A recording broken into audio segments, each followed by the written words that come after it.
जय हिंद दोस्तों, आपका स्वागत है आपके अपने YouTube channel career with teaching पर।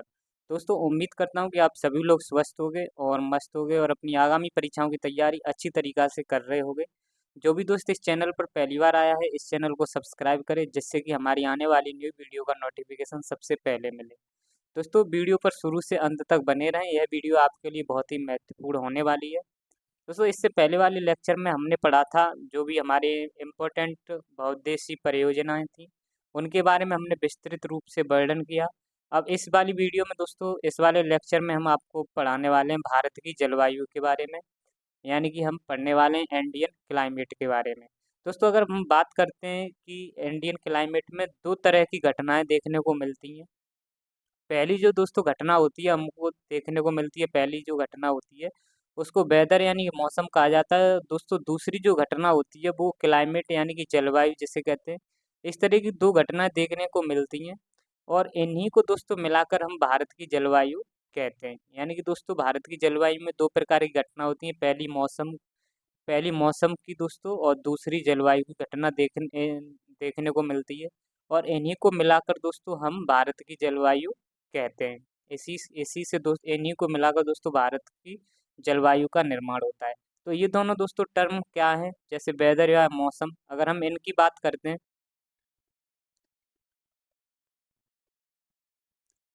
जैसे हमारा दोस्तों वेदर या मौसम क्या है।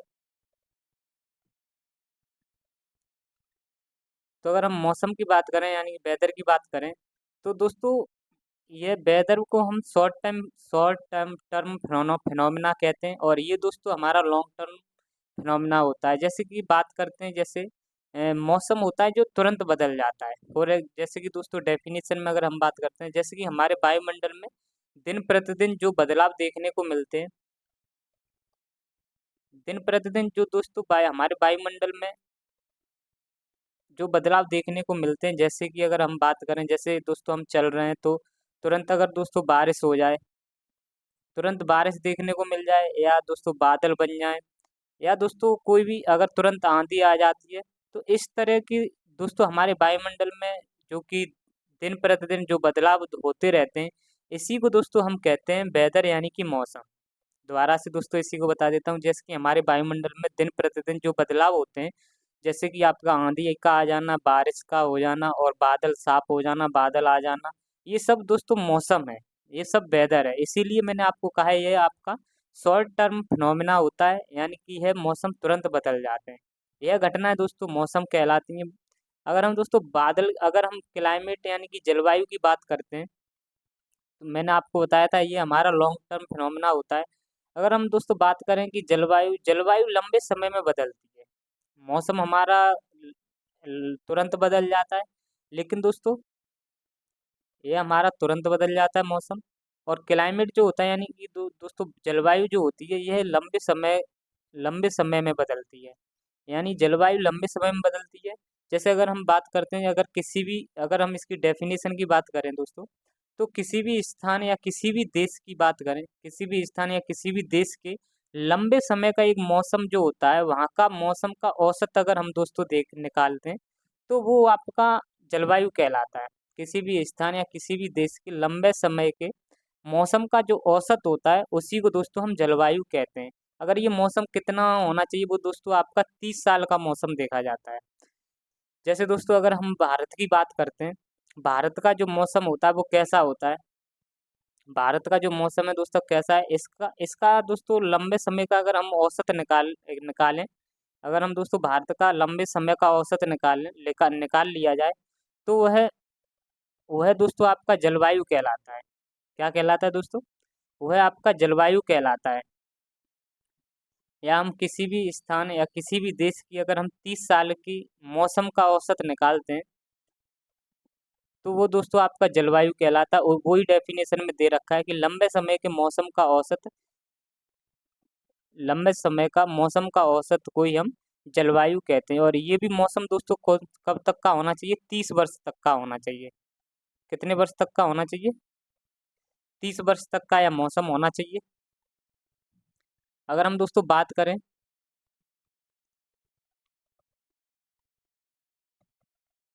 एक बार और दोस्तों डेफिनेशन के माध्यम से क्लाइमेट के बारे में बता दे रहा हूँ कि भारत, अगर हम भारत की दृष्टिकोण से बात करें तो भारत में दोस्तों 30 साल का कैसा मौसम रहा था। भारत में भारत में 30 साल का कैसा मौसम रहता है, इसके आधार पर अगर हम भारत की जलवायु को, भारत का 30 साल के मौसम का दोस्तों, भारत का जो 30 साल का मौसम है अगर उसका हम औसत निकालें तो इसी औसत को हम कहते हैं जलवायु। यानी कि भारत का 30 साल का मौसम किस तरीके का रहा था, कैसा रहा था, तो इस इन्हीं 30 सालों का जब हम इन्हीं 30 साल के मौसम का जब हम औसत निकालते हैं तो वो आपका जलवायु कहलाता है। तो ऐसे ही दोस्तों हर देश का जलवायु अलग अलग होता है, हर देश की जलवायु इसी तरीके से निकाली जाती है। तो दोस्तों अगर हम भारत की जलवायु के बारे में पढ़ें,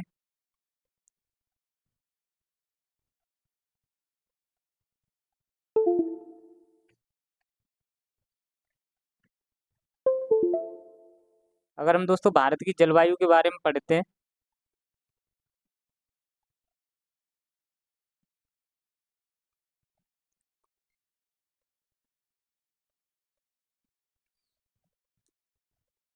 तो इसके कुछ दोस्तों फैक्ट हैं।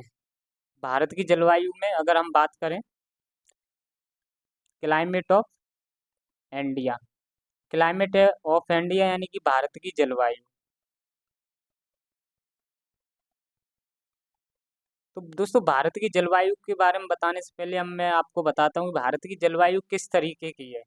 भारत की जलवायु किस तरीके तरीके की है, तो आप बात करोगे ये भारत की जो जलवायु है वो दोस्तों ट्रॉपिकल ट्रॉपिकल मानसूनी कहलाती है।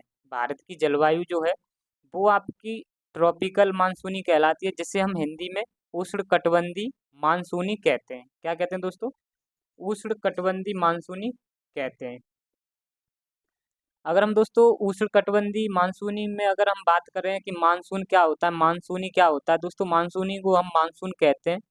अगर हम मानसून की अगर हम बात करते हैं तो यह एक ऐसा शब्द है जो कि अरबी भाषा का दोस्तों यह मानसून शब्द है। अरबी भाषा के मौसमी शब्द से डाइवर्ट होकर ये दोस्तों मानसून शब्द का निर्माण हुआ है। यानी कि दोस्तों भारत की जलवायु किस तरह की तरीके की है, उष्णकटिबंधीय मानसूनी है। और मानसूनी में भी दोस्तों अगर हम बात करते हैं तो मानसूनी को ही हम दोस्तों मानसून कहते हैं, जिसका मतलब होता है मानसून। मानसून एक मानसून जो शब्द है दोस्तों वो अरबी भाषा के मौसम शब्द से लिया गया है, मौसम शब्द से बना है। और मौसम, अगर हम मानसून की अगर अब बात करते हैं दोस्तों, मानसून क्या होता है, ये दोस्तों हमारी मौसमी पवनें होती हैं। मानसून क्या होता है? मानसून हमारी मौसमी पवनें होती हैं, जिसका मतलब मौसमी का मतलब होता है दोस्तों, मौसम का मतलब होता है कि अपनी दिशाओं को परिवर्तन परिवर्तन करने वाली हवाएं। मानसून का अगर हम बात करें दोस्तों, मानसून किस तरीके की है, ये अपनी दिशा परिवर्तन करने वाली हवाएं होती हैं। यानी कि मानसूनी एक तरीके की आपकी हवाएं होती हैं जो कि दोस्तों भारत में बारिश कराती हैं। मानसूनी एक तरीका की एक तरीके की एक हवाएं होती हैं जो कि भारत में दोस्तों बारिश कराती हैं। और ये बारिश जो होती है भी दोस्तों, वो बारिश की अगर हम बात करते हैं तो वो भारत में दोस्तों पृथ्वी पृथ्वी पर दोस्तों कुछ ऋतु परिवर्तन होती हैं, क्योंकि क्योंकि दोस्तों पृथ्वी पर जो ऋतु परिवर्तन होती हैं वो भी पृथ्वी जब सूर्य का चारों ओर चक्कर लगाती है और अपने अक्ष पर पृथ्वी झुकी हुई है, इसकी वजह से पृथ्वी पर कुछ ऋतुएं परिवर्तन होती हैं। भारत में दोस्तों कुछ ऋतुएं आती हैं, जिसमें से एक ऋतु भी है दोस्तों जिसका नाम है वर्षा ऋतु। उस वो भी दोस्तों हम आपको बताएंगे। तो वही दोस्तों वर्षा ऋतु जब आती है वो यानी कि जब मानसून आते हैं तब दोस्तों आपकी वर्षा ऋतु भी आती है। अगर हम दोस्तों एक शब्द और इसमें इसका जो मतलब जो आपको बता दिया मैंने, मौसम क्या होता है, मौसम की अगर हम बात करते हैं तो दोस्तों एक ऐसी ऐसी हवाएं यानी ऐसी पवनें हैं जो कि सीजन बदलते ही अपनी दिशा बदल लें, उससे ही हम मौसम या मानसून कहते हैं। आई होप दोस्तों, उम्मीद करता हूँ कि ये दोस्त आपको यह वर्ड समझ में आया होगा। ये मानसून जो है आपका मौसम शब्द से अरबी भाषा के एक मौसम शब्द से दोस्तों बना हुआ है। मानसून शब्द जिसका मतलब होता है दोस्तों ऐसी पवनें यानी ऐसी विंड जो सीजन बदलते ही अपनी दिशा बदलने, उसे ही हम मौसम या मानसून कहते हैं। उसे ही हम मानसून या मौसम कहते हैं। अगर हम दोस्तों बात करते हैं ट्रॉपिकल की, यानी कि उष्णकटिबंधीय की, तो उष्णकटिबंधीय क्या होता है दोस्तों? उष्णकटिबंधीय की बारे में दोस्तों बात करने से पहले मैं आपको यहाँ बता देता हूँ।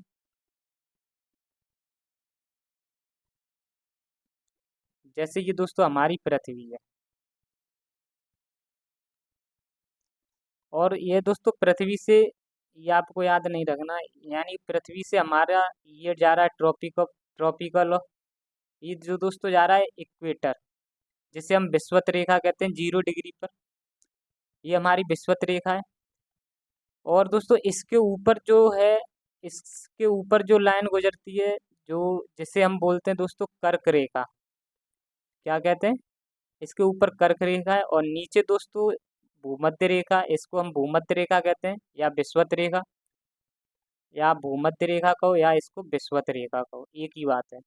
और भूमध्य रेखा के नीचे दोस्तों आपकी जाती है मकर रेखा, जिसे हम कैप्रिकॉर्न कहते हैं। और ये आपकी ट्रॉपिक ऑफ कैंसर, यानी कि ये दोस्तों ट्रॉपिक ऑफ कैंसर है, जिसे हम कर्क रेखा कहते हैं। यह दोस्तों आपकी ट्रॉपिक ऑफ कैप्रिकॉर्न है, जिसे मकर रेखा कहते हैं। यहाँ पर दोस्तों इन ये हमारी कर्क रेखा 23.5 डिग्री पर है, नॉर्थ में स्थित है। 23.5 डिग्री नॉर्थ में स्थित है। और ये दोस्तों हमारी 23.5 डिग्री साउथ में स्थित है, यानी कि ये हमारे उत्तरी गोलार्ध में, ये दक्षिणी गोलार्ध में। तो दोस्तों कर्क रेखा और मकर रेखा के बीच में जो क्षेत्र पड़ता है, इसके बीच में दोस्तों जो क्षेत्र पड़ता है, यहाँ पर दोस्तों जो सूर्य है, सूर्य का जो प्रकाश होता है वो दोस्तों परपेंडिकुलर पड़ता है। परपेंडिकुलर पड़ता है यहाँ पर सूर्य का प्रकाश, पूरी वर्ष दोस्तों लंबवत पड़ता है। और जिसकी वजह से दोस्तों यहाँ पर बहुत भयंकर गर्मी पड़ती है, इस वाले एरिया में। इस वाले एरिया में दोस्तों बहुत भयंकर गर्मी पड़ती है। और इस, यानी कि दोस्तों अगर हमारा जो भारत स्थित है, और दोस्तों हमारा जो भारत स्थित है वो ट्रॉपिक ऑफ कैंसर पर यहाँ पर स्थित है। यानी दोस्तों हमारा भारत जो स्थित है, जैसे कि ये वाला दोस्तों आपको पॉइंट है, हमारा भारत जो स्थित है वो दोस्तों कर्क रेखा पर ये वाला स्थित है।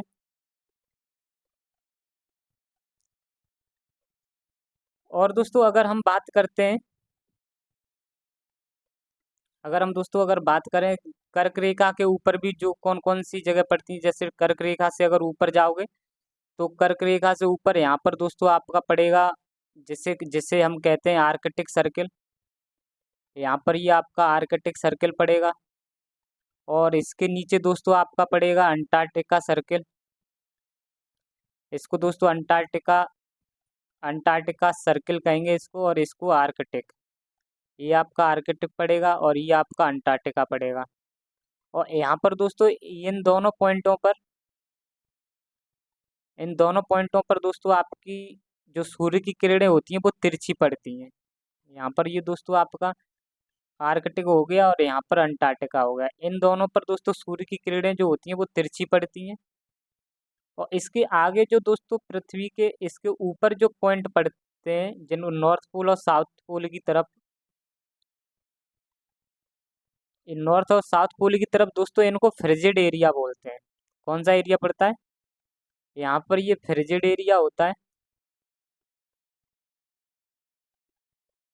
यहाँ पर दोस्तों सूर्य की किरणें, यानी कि यहाँ पर 6 महीने सूर्य का प्रकाश पड़ता है और 6 महीना अंधेरा रहता है। इन वाले एरियाओं पर दोस्तों 6 महीने प्रकाश रहता है और 6 महीने अंधेरा रहता है। अगर हम दोस्तों अब यहाँ पर हम समझते हैं जो हमारा भारत के बारे में अगर दोस्तों हम पढ़ते हैं, जो भारत का हमारा दक्षिण का हिस्सा है वो हमारा दोस्तों उष्णकटिबंधीय में आता है, जिसे हम टॉरिड या ट्रॉपिकल जोन कहते हैं। मैंने आपको बता दिया था दोस्तों ट्रॉपिकल जोन कौन सा होता है, जो हमारा कर्क रेखा 23.5 डिग्री कर्क रेखा पर उत्तर में, और 23.5 डिग्री दोस्तों मकर रेखा दक्षिण में, इन दोनों के बीच वाला जो क्षेत्र होता है वो दोस्तों वो हमारा ट्रॉपिकल जोन होता है, इसे जिसे हम टॉरिड भी कहते हैं। दोस्तों मैं आपको बता देता हूँ जो आर्कटिक सर्किल है, आर्कटिक सर्किल यानी कि हमारा 23.5 डिग्री से लेकर और आर्कटिक सर्किल के बीच वाले क्षेत्र को हम शीतोष्ण कटिबंध कहते हैं, जिसे हम टेम्परेट जोन भी कह सकते हैं। टेम्परेट जोन या इसे शीतोष्ण कटिबंध भी कह सकते हैं, टेम्परेट जोन भी कहते हैं। और ऊपर वाला दोस्तों होता है हमारा फ्रिजेट, यहाँ पर 6 महीने बारिश होती है, 6 महीने बारिश, वो 6 महीने धूप निकलती है, 6 महीने दोस्तों यहाँ पर प्रकाश रहता है, 6 महीने प्रकाश रहता है और 6 महीने अंधेरा रहता है। और आर्कटिक सर्कल वाले इस वाले को क्षेत्र को भी हम दोस्तों शीतोष्ण ही कहेंगे। और ये हमारा दोस्तों कितने डिग्री पर है? 66.5 डिग्री पर यह स्थित है, शीतोष्ण कटिबंध वाला क्षेत्र। अगर हम दोस्तों अब हम बात करते हैं, हमारा जो उत्तर भारत का हिस्सा है वो आपका शीतोष्ण कटिबंध में आता है, टेम्परेट जोन में आता है। और जो दक्षिण का जो दोस्तों दक्षिण भारत का जो शेप है वो हमारा आता है उष्ण कटिबंध वाले में। अगर दोस्तों हम बात करते हैं, जो हमारी जो भारत की जलवायु है उसे हम उष्णकटिबंधीय शब्द के ही नाम से क्यों जानते हैं? इसका एक दोस्तों रीजन है, क्योंकि अगर हम बात करें भारत की जलवायु में दोस्तों, इसमें जो शब्द यूज हुआ है उष्णकटिबंधीय शब्द ही प्रयोग करते हैं।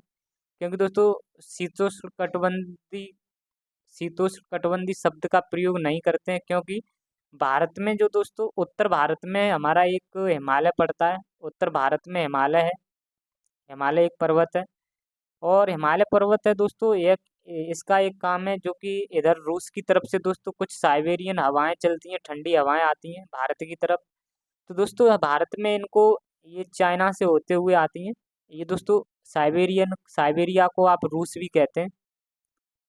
साइबेरियन से जब दोस्तों ये साइबेरियन ठंडी हवाएं चलती हैं तो ये चाइना से होते हुए दोस्तों ये हिमालय से टकरा जाती हैं, ये भारत में एंटर नहीं हो पाती हैं, भारत में ये एंटर नहीं हो पाती हैं, जिसकी वजह से दोस्तों ये हिमालय से साइबेरियन ठंडी हवा जो होती है भारत में आने नहीं, ये हिमालय जो है ये साइबेरियन ठंडी हवाओं को भारत में आने नहीं देता है। और इसलिए भारत में जो वास्तविक शीत ऋतु नहीं पाई जाती है, इसलिए हमारे भारत में शीत ऋतु नहीं पाई जाती है। उत्तर भारत के दोस्तों उत्तर भारत में केवल और केवल दिसंबर और जनवरी के महीने में ठंड देखने को मिलती है। जनवरी और दिसंबर और जनवरी को बस ठंड देखने को मिलती है, बाकी बाकी पूरे भारत में दोस्तों ज़्यादा ठंड नहीं पड़ती है। और भारत में शीतोष्ण कटिबंध नहीं बन पाता है, क्योंकि दोस्तों भारत के उत्तर में हिमालय स्थित है। यही दोस्तों रीजन है कि भारत में शीतोष्ण कटिबंध नहीं बन पाता है, क्योंकि उत्तर भारत में हिमालय स्थित है।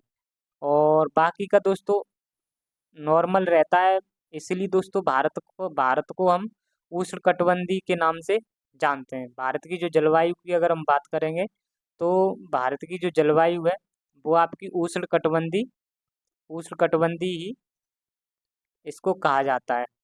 अगर हम दोस्तों बात करते हैं नेक्स्ट कि जो भारत की दोस्तों जलवायु को प्रभावित करने वाले कुछ कारक हैं, यानी जैसे कि factor of affecting the climate of India, यानी भारत की जलवायु को प्रभावित करने वाले कुछ कारक हैं। जैसे कि अगर हम बात करते हैं, पूरे भारत में दोस्तों एक सी जलवायु तो नहीं पाई जाती है, क्योंकि अलग अलग जगहों पर अलग अलग जलवायु देखने को मिलती है। जैसे अगर हम उत्तरी पर्वतों पर अगर उत्तरी पर्वत की तरफ देखते हैं, तो वहाँ पर दोस्तों अलग जलवायु देखने को मिलती है, यहाँ पर बर्फबारी होती रहती है। और आपकी अगर हम दक्षिणी भारत की बात करते हैं, तो दक्षिण भारत में दोस्तों यहाँ पर ज़्यादा गर्मी पड़ती है, यहाँ पर अलग जलवायु देखने को मिलती है। और अगर हम दोस्तों तटीय क्षेत्रों की अगर हम बात करें, तो यहाँ पर दोस्तों मौसम 12 महीना एक साथ देखने को मिलता है। ये दोस्तों जलवायु को दोस्तों प्रभावित करने वाले कुछ फैक्टर हैं, उनकी वजह से ये दोस्तों आपको अलग अलग रीजनों पर अलग अलग जलवायु देखने को मिलेगी। तो पहला जो दोस्तों जलवायु को प्रभावित करने वाला जो पहला कारक है वो हमारा लैटिट्यूड है। दोस्तों लैटिट्यूड को हम अक्षांश कहते हैं। अक्षांश के आधार पर भी अक्षांश भी दोस्तों भारत यानी कि हर स्थान की हर जगह की जलवायु को प्रभावित करता है। अक्षांश किसी भी स्थान की जलवायु को प्रभावित करते हैं दोस्तों। अगर हम बात करते हैं जब भूमध्य रेखा से, ये हमारी दोस्तों इक्वेटर है यानी भूमध्य रेखा है, अगर हम दोस्तों इसके ऊपर जाते हैं तो हमारा टेम्परेचर यानी कि जो घटता है ऊपर देखने को मैं देख ऊपर जाएंगे दोस्तों हम करके, यानी कि विषुवत रेखा से जब ऊपर की तरफ जाते हैं तो दोस्तों यहाँ पर हमारा ऊपर की तरफ टेम्परेचर घटता है। अगर हम दोस्तों नीचे भी जाते हैं, इक्वेटर से जब नीचे की तरफ जाते हैं तो यहाँ पर भी दोस्तों हमारा टेम्परेचर घटता है। तो दोस्तों जो अगर हम लेटीट्यूड के आधार पे भी देखेंगे तो हमारा लेटीट्यूड यानी कि यहाँ से दोस्तों भारत में कर्क रेखा यहाँ से लेटीट्यूड गुजरती है। तो दोस्तों यहाँ इस लेटीट्यूड के आधार पर ये देखा जाए कि किस लेटीट्यूड में कौन सा देश आता है। तो लेटीट्यूड के आधार पे भी हम देख सकते हैं कि किस देश की किस तरीके की जलवायु है। तो लेटीट्यूड यानी कि अक्षांश भी दोस्तों आपके जलवायु को प्रभावित करते हैं। इस तरीके से अगर हम दोस्तों अगर इधर की तरफ देखेंगे, इधर हमारे कनाडा वगैरह, कनाडा दोस्तों देश पड़ता है, तो वो दोस्तों आपका आपका किस लैटिट्यूड के बीच में आता है। तो यहाँ पर भी दोस्तों ये लैटिट्यूड यहाँ पर इस देश की जलवायु को प्रभावित करते हैं। जैसे यहाँ पर भी आपकी शीतोष्ण कटिबंधीय जलवायु देखने को मिलती है। शीतोष्ण कटिबंध को हम दोस्तों टेम्परेट जोन भी कहते हैं। यहाँ पर ठंडा रहता है यानी कि दोस्तों यहाँ पर हाई प्रेशर रहता है, टेम्परेचर लो रहता है। तो इस तरीके से दोस्तों लैटिट्यूड जो हमारा अक्षांश होता है वो यहाँ अक्षांश के आधार पर भी हम दोस्तों जलवायु को देख सकते हैं। तो हमारे लैटिट्यूड भी जलवायु को प्रभावित करते हैं। और हमारे भारत में भी दोस्तों यहाँ पर दोस्तों टेम्परेचर हाई रहता है और प्रेशर हमारा लो रहता है। तो इस तरीके से दोस्तों यहाँ पर गर्मी ज़्यादा अधिक पड़ती है, इसलिए यहाँ पर प्रेशर लो रहता है, लो प्रेशर रहता है दोस्तों, हाई टेम्परेचर रहता है। तो ये आपके दोस्तों लैटिट्यूड यानी अक्षांश के आधार पर भी हम जलवायु को प्रभावित ये करते हैं। भारत की जो जलवायु है दोस्तों, पहला एक फैक्टर है आपका ये लैटिट्यूड यानी कि अक्षांश के आधार पर भी दोस्तों यहाँ भारत की जलवायु प्रभावित होती है। दोस्तों कोई भी देश हो वो आपका लैटिट्यूड के बीच में आता है, तो वो लैटिट्यूड भी वहाँ के लैटिट्यूड भी उस देश को की जलवायु को प्रभावित करेंगे। इसी तरीके से दोस्तों नेक्स्ट दोस्तों हमारा एक और फैक्टर है जिसे हम एयर प्रेशर है यानी कि विंड सिस्टम भी कहते हैं, जिसे हम वायुदाब तथा पवन तंत्र कहते हैं। इसके द्वारा भी दोस्तों किसी भी स्थान या किसी भी देश की जलवायु को प्रभावित होती है। जैसे अगर हम बात करते हैं दोस्तों कोई भी दोस्तों स्थान है हमारा, जैसे ये दोस्तों कोई भी हमारा स्थान है और उस स्थान की दोस्तों उसका तापमान अगर हमारा टेम्परेचर अगर हाई हो, अगर दोस्तों किसी भी स्थान या किसी भी जगह का तापमान अगर अधिक हो, तो वहाँ से दोस्तों उस स्थान से वहाँ की जो वायु होती है वो ऊपर ऊपर उड़ जाती है, वहाँ से दोस्तों ऊपर उड़ जाती है। जैसे कि दोस्तों कोई भी हमारा स्थान है, इस स्थान का अगर हमारा टेम्परेचर अगर हमारा हाई है, तो टेम्परेचर हाई होने की वजह से दोस्तों यहाँ पर जो हवा होती है वो ऊपर की तरफ उड़ जाती है, यानी कि यहाँ पर हो जाता है हमारा लो प्रेशर। जब दोस्तों हवाएं ऊपर उड़ जाती हैं तो अब यह स्थान हो जाता है खाली। यहाँ पर अब हवा नहीं रही तो यह स्थान हो जाएगा खाली। तो खाली स्थान का मतलब अब यहाँ पर दोस्तों लो प्रेशर रह जाएगा। ये खाली हो गया तो इसकी वजह से यहाँ पर दोस्तों लो प्रेशर रह जाएगा। खाली होने की वजह से दोस्तों यहाँ पर लो प्रेशर हो जाता है। और इस लो प्रेशर को भरने के लिए दोस्तों कहीं थोड़ी दूर से भी दोस्तों कहीं दूरी से हाई प्रेशर होता है, इस कहीं दूर दोस्तों थोड़ा हाई प्रेशर होता है, तो वहाँ से दोस्तों हवाएं चलने लगती हैं। हाई प्रेशर से ये हवाएं चलने लगती हैं और चलने लगती हैं तो दोस्तों और ये दोस्तों हवाएं चलती हैं हाई प्रेशर से लो प्रेशर की तरफ, तो ये हवाएं दोस्तों इधर चली जाती हैं, इस स्थान पर चली जाती हैं। जब ये दोस्तों हवाएं हाई प्रेशर वाली ये लो प्रेशर की तरफ आएंगी, यहाँ पर जब हवाएं नहीं थी तो ये दोस्तों हवाएं भरती हैं। तो इसी चीज़ को हम दोस्तों कभी कभार कहते हैं कि ये आंधी का रूप ले लेती हैं और यही दोस्तों तेज हवाओं का रूप ले लेती हैं। तो इन्हीं पवनों को दोस्तों कहा जाता है, ऐसी पवनों को दोस्तों कभी कभार आंधी भी कहा जाता है।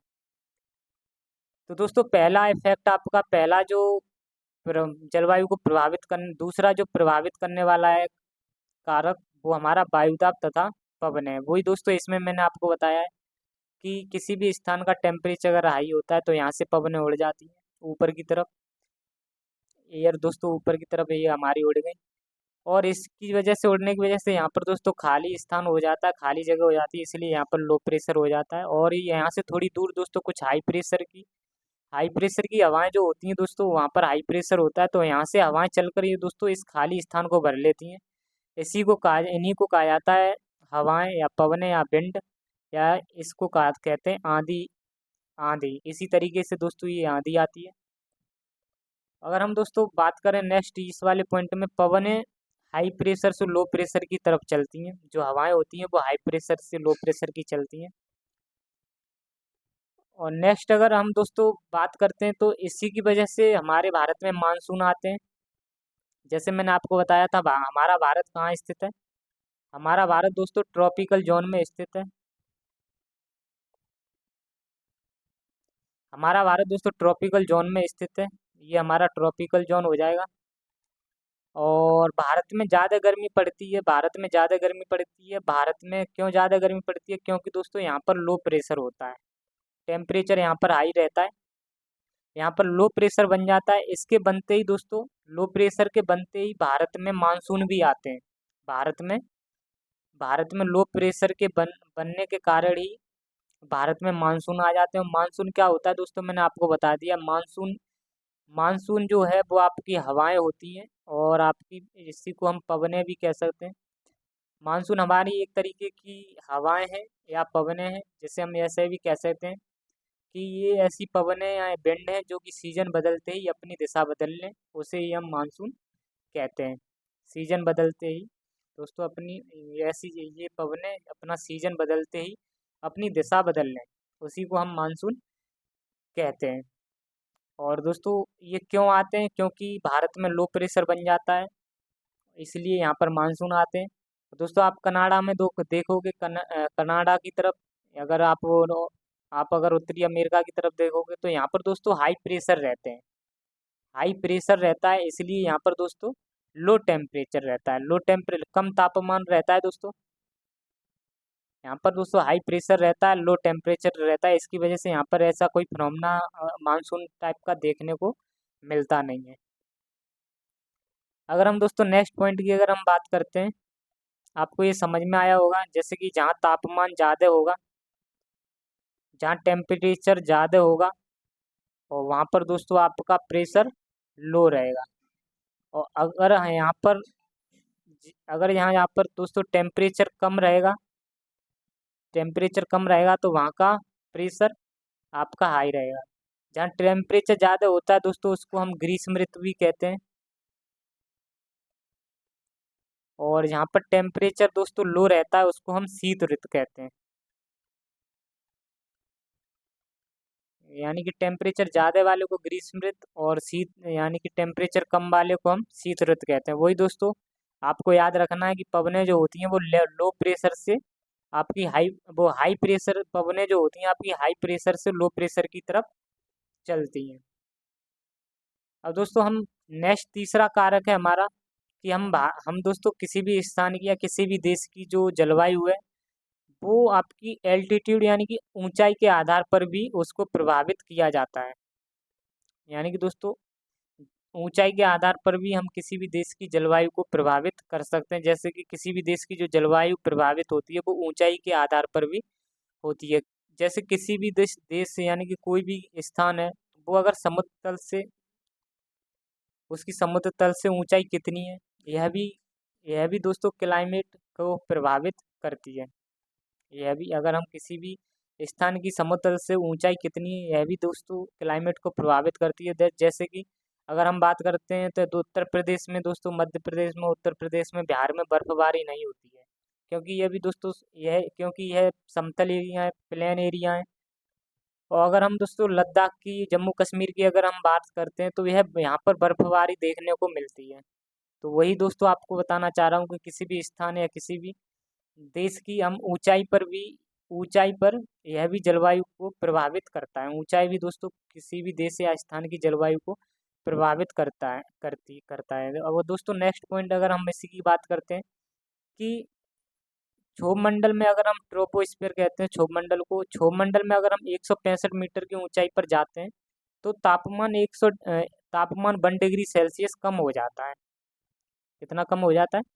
1 डिग्री सेल्सियस कम हो जाता है। अगर हम जैसे तभी तो दोस्तों आप जाओगे जब पर्वतों पर, तो पर्वतों पर दोस्तों आपके पर्वत औसतन ऊंचाई अगर हम बात करें तो 6,000 मीटर इनकी औसतन ऊंचाई है। एवरेज हाइट इनकी 6,000 मीटर इनकी औसत हाइट है। और हम दोस्तों अगर ऊंचाई पर जाते जाएं तो 165 मीटर की ऊंचाई पर जाने पर 1 डिग्री सेल्सियस कम हो जाता है। इसलिए दोस्तों ऊंचाई भी आपकी जलवायु को प्रभावित करती है। अगर दोस्तों हम बात करें समुद्र तल से ऊंचे पर तापमान हमेशा कम होगा। और अगर दोस्तों समुद्र तल से अगर कोई भी स्थान नीचे है तो उसका तापमान ज़्यादा होगा। अगर दोस्तों अगर ऊंचा है तो दोस्तों आपका तापमान कम रहेगा। और अगर दोस्तों नीचा है तो आपका तापमान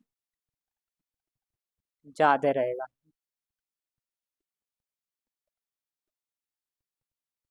आई होप दोस्तों, उम्मीद करता हूँ कि ये आपको पॉइंट समझ में आया होगा। आप इस तरीके से याद रख सकते हो,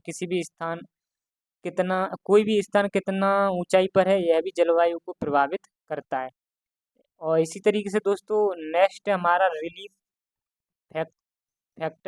फीचर्स बोलते हैं। रिलीफ फीचर यानी कि स्थला आकृति। आप जैसे स्थला आकृति की बात करते हैं, आप जहाँ भी रहते हो वहाँ कैसी स्थला आकृति है, यह भी आपकी जलवायु को प्रभावित करने वाला एक कारक होता है। जैसे कि आप पर्वत आप पर्वत पर रहते हो, चाहे पठार पर रहते हो, चाहे मैदान पर भी रहते हो, ये सब दोस्तों आपकी जलवायु को प्रभावित करते हैं। और जैसे पर्वत की अगर हम बात करते हैं तो दोस्तों पर्वत की जो हाइट है वो आपकी औसतन ऊंचाई, इसकी एवरेज हाइट है जो 100 इसकी एवरेज हाइट आपकी 6,000 मीटर इसकी एवरेज हाइट है।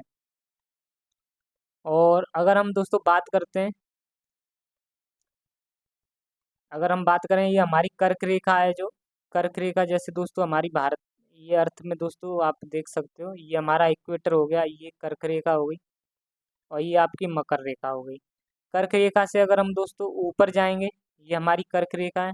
अगर इससे ऊपर जाते हैं तो दोस्तों हमारे शीतोष्ण कटबंधी जोन पड़ता है, शीतोष्ण कटबंधी क्षेत्र पड़ता है। और इसके नीचे अगर जाएंगे, अगर हम दोस्तों कर्क रेखा से नीचे जाएंगे तो यहाँ पर हमारा उष्ण कटिबंधीय है। फिर भी दोस्तों भारत की जलवायु उष्ण कटिबंधीय है।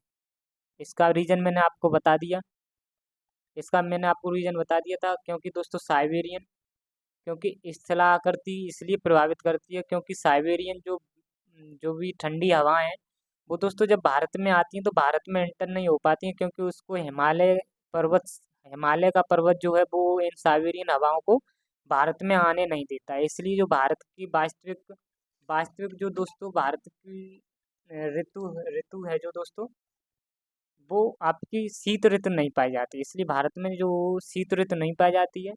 और इसलिए दोस्तों ठंडों में भी थोड़ा आपने देखा होगा कि उत्तरी भारत में बस दिसंबर जनवरी के महीने में ही ठंड देखने को मिलती है। यहाँ पर जो ऋतु पाई जाती है वो दोस्तों गर्मी यानी कि उष्ण कटिबंधी पाई जाती है।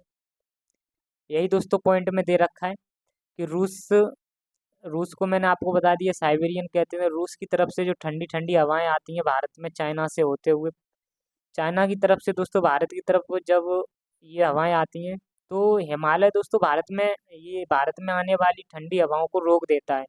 इसलिए भारत में शीत ऋतु नहीं पाई जाती है। और ठंडा ठंडा जो मौसम होता है वो भारत में उत्तर और उत्तरी भारत में देखने को मिलेगा, वो भी दिसंबर और जनवरी के महीने में। ये जो दोस्तों आपकी स्थल आकृति है, यह उत्तर में हिमालय जलवायु का विभाजन का काम करती हैं। ये दोस्तों जो आकृति है आपके हिमालय की, यह जलवायु विभाजन का काम करती हैं। तो भारत की जलवायु को ठंडा ठंडा नहीं होने देती हैं। ये दोस्तों हिमालय का इतना बड़ा काम है कि यह भारत को आपका दोस्तों ठंडा नहीं होता है होने देता है। अगर हम दोस्तों ये बात करते हैं, ये हमारी कर्क रेखा हो गई। कर्क रेखा से ऊपर अगर हम दोस्तों जाएंगे तो आपका शीतोष्ण कटिबंध हो पाया जाता है। नीचे जाओगे दोस्तों तो आपका ट्रॉपिकल जोन, यही दोस्तों लिखा है, टेम्परेट जोन लिखा है और ये ट्रॉपिकल जोन। कर्क रेखा से ऊपर वाले का दोस्तों जो क्षेत्र है वो टेम्परेट जोन है, नीचे वाला जो क्षेत्र है वो आपका ट्रॉपिकल जोन है। यही दोस्तों साइबेरियन कोल्ड हवाएं आती हैं भारत में, लेकिन भारत में आ नहीं पाती। यह हिमालय रोक लेता है इनको। हिमालय दोस्तों आपका रोक के रखता है। इसलिए भारत का जो दोस्तों भारत में आपका ठंडा भारत में ठंड यानी दोस्तों भारत की जलवायु को ठंडा नहीं होने देता है। और जिसकी औसतन ऊंचाई हिमालय की बात करें तो ये 6000 मीटर इसकी हाइट है।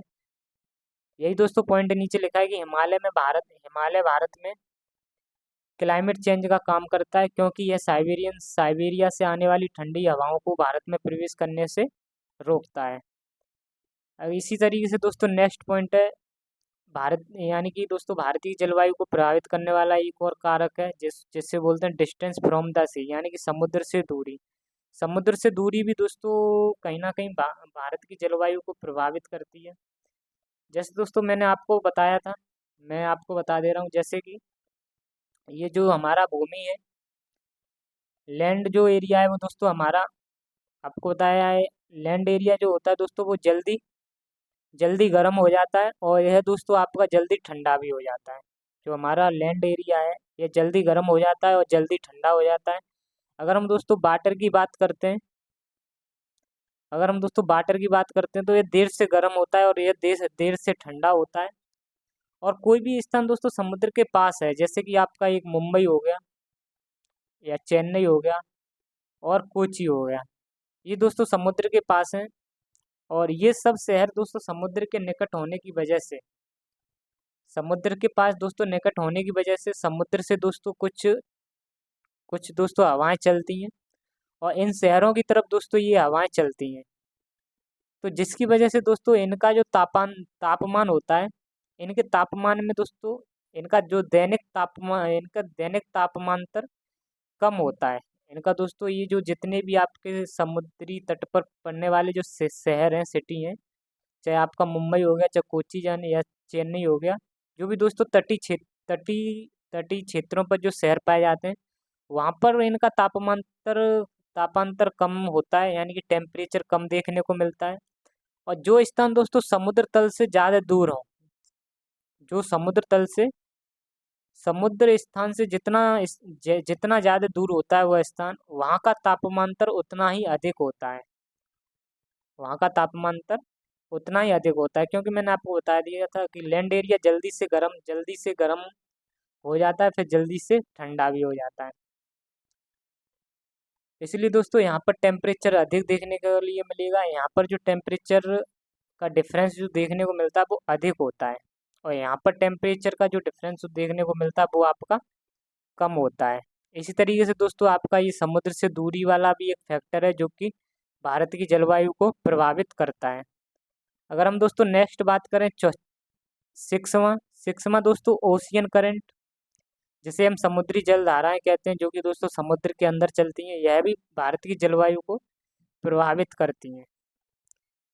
समुद्र के अंदर जल धाराएं जो दोस्तों चलती हैं उनमें से एक जल धारा है जिसको गर्म जल धारा कहते हैं, जो कि हॉट स्ट्रीम कहलाती है, हॉट करंट।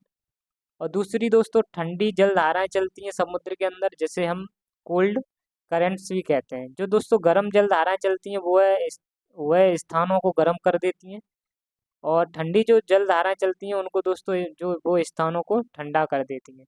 ये दोस्तों ओशियन समुद्री जल धाराएं भी आपकी जलवायु को प्रभावित करती हैं। इस तरीके से आपको दोस्तों यह लेक्चर आपका एंड हुआ, और मिलते हैं आपसे नेक्स्ट वीडियो में। आज के लिए इतना ही। जय हिंद, जय भारत, जय माँ सरस्वती।